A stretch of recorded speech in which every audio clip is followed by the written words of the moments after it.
I'm speaking to Peter Brand, Global Lead at Accenture HR BPO, who spoke today here at the Shared Services and Outsourcing Week in Edinburgh on the G8 panel. Peter, one of the discussions on the G8 panel today centred on multifunctional centres. Are they here to stay? Do they serve a purpose? There was a bit of an argument that maybe it's the lazy way out. What's your thoughts and maybe the thought of Accenture? I think we had a really good discussion, and the panel was portrayed a wide range of views. From my perspective and from Accenture's perspective, I think multifunctional shared services centres are here to stay, either in a captive sort of environment or in an outsourced environment. I think if you look at the various business strands that you can bring together within a shared environment, so HR or finance, procurement, the list goes on.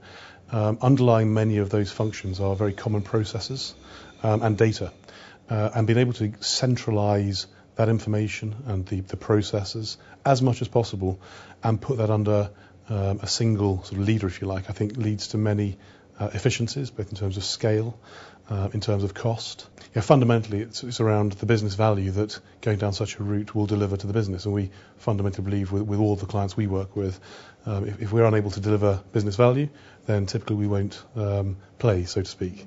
In answer to the question, yes, absolutely think they're here to stay. I think we'll see continued growth in that space of various business functions being consolidated into a more centralised area.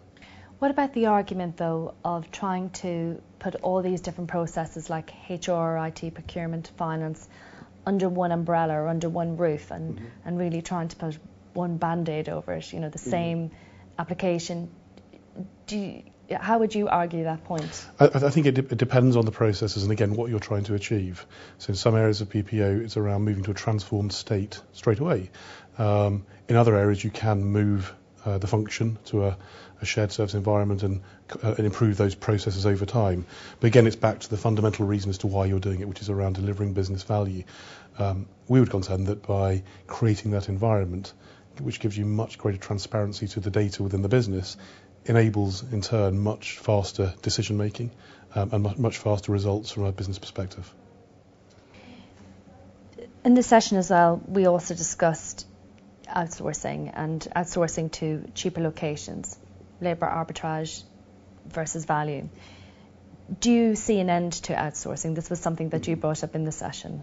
No, it was a very good question. I'll just change one of your words from cheaper locations to lower cost locations. Frankly, no, we don't see an end to that at all. We see considerable growth in that particular area. Yes, of course, there is the wage issue, and lower cost locations do make it more affordable to deliver services. But also, if you think around the sort of global war for talent and the ever decreasing talent pool, by using other locations, we are able to tap into countries where there are some extremely highly qualified people who are thankfully colleagues of mine and deliver great service day in, day out. Peter Muller brought up the point from Deloitte that 10 years ago Dublin was one of those thriving locations.